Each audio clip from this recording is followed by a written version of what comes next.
this is Kristin. I am the second place winner of the Vegan Travel Around the World contest, and we're going to talk today about a recap of my journey with them.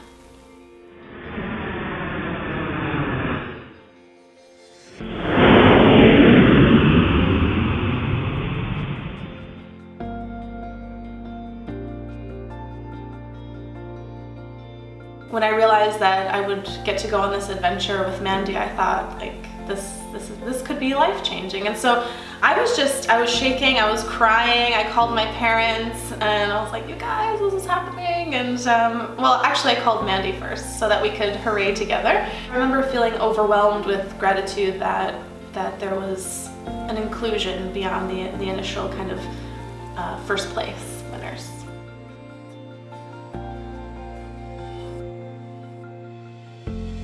Thinking, oh no, I guess we can't go now, and then the generosity of Vegan Travel to offer for me to still go alone with Mandy's, approval as well, because we talked a lot through that, of course.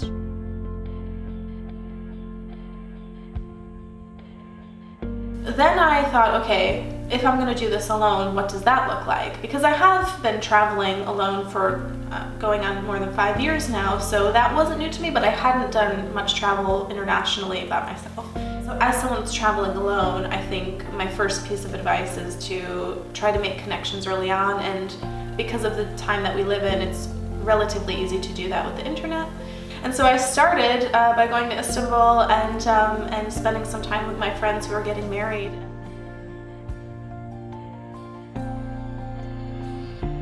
There were definitely hiccups when I landed in Istanbul. I didn't have a SIM card, first of all, for my phone, so I had no way to get in touch with my friends, and there was no airport Wi-Fi. It was like two and a half hours maybe from landing that I was able to get through the airport and out of immigration and customs and all that. And so I had no way to let my friends know, and I was sweating, and my bag was much heavier than it should be, and I just was stressed out that they would if they weren't there. But thankfully they had been waiting there, and I saw them when I exited and I ran over. So it all worked out well, but it was a bit of a process.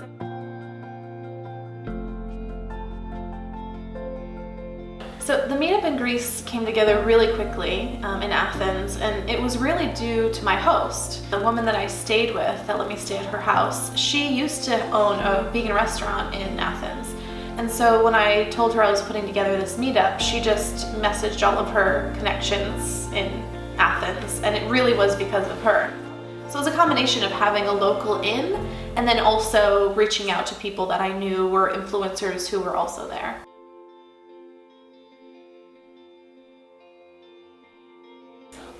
The most vegan-friendly city that I visited on this trip, where it felt inclusive for veganism, where there were lots of vegan options for food, and where I met people that were involved with animal rights, and went to a vegan festival, all the things, was Berlin, Germany for sure. Each neighborhood, even though the city is quite big, each neighborhood had lots of vegan options. It was very easy to get around and find vegan food. When I was planning the trip, I knew I wanted to spend a little more time in Berlin because I had been fantasizing about Berlin for years, because I kept hearing about how it was becoming the vegan capital of the world, basically. And so I knew I wanted to stay longer. It's really hard to choose a favorite vegan and vegan-friendly place of the trip, because I went to many restaurants when I was traveling around with Vegan Travel, but one of my most memorable ones, and I think it's because I was stressing to everyone I met after I ate there that they needed to go, is La Stella Nera. Their tiramisu changed my world, and their pizza was so authentically Italian-y amazing. I don't even know how they did it. Well, it's a collective, just everything about that experience. I wanted everyone to go, and I loved it so much. I went a few times.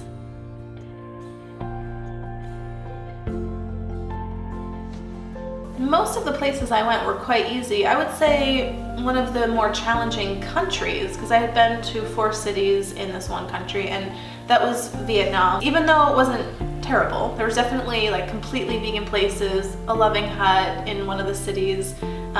There were definitely ways to find vegan options. It still took a bit more effort, a bit more planning, but again, I was really focused on cities that I knew had vegan options, so it wasn't too bad.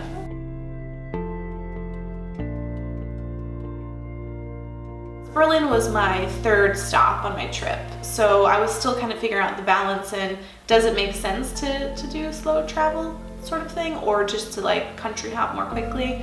Ultimately, I regret staying in Berlin for 5 weeks. It was great if someone's planning to do an around the world trek. If you are on your own timeline and your own budget and you want to do slow travel, great. But if you have a time limit, like say 3 months, then maybe try to squeeze in a little bit more. But it really depends on the person and how they want to spend their time.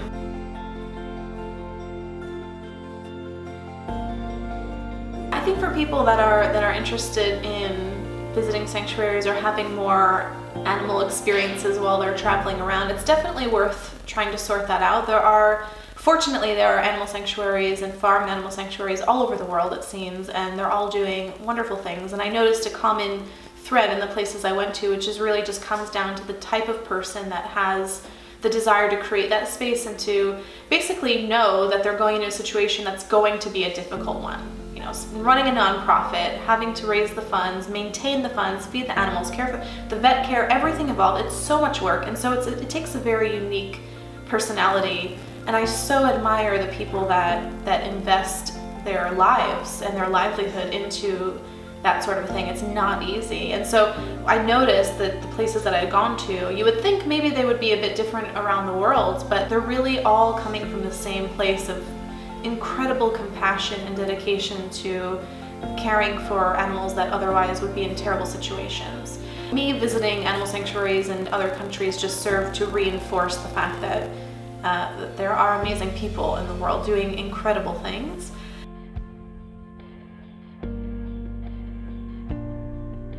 One of the more, I think, notable or important takeaways that I had as well toward the end of this journey, but also the last few years of traveling, is the idea of privilege, because I do recognize and embrace the fact that because of where I'm from, because of my family, the color of my skin, where I was brought up. But I also don't want to discount the fact that I understand and recognize that not everyone has the ability or the resources to travel in the capacity that I've been so lucky to have. I think it's important to note that not everyone can just pick up and go.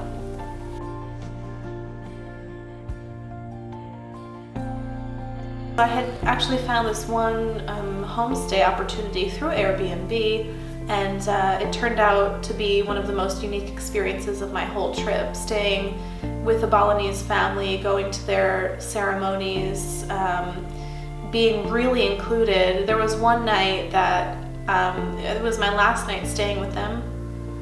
I don't speak any Balinese and they didn't speak much English. And so we ended up using Google Translate to have like a 3-hour conversation one night where they told me how I was chatting with the couple that was housing me. They were sharing with me how they fell in their love story and their marriage and having the kids, and they're my age. So it was interesting to hear how different their upbringings were. It just was so fascinating. It was one of my favorite parts of the trip, was that kind of like using Google Translate to have a conversation with people that I may never see again, and who knows if they'll even remember me, but I will always remember that experience. Thanks so much for watching, and stay tuned on vegantravel.com for more vegan travel videos, blog posts, and more.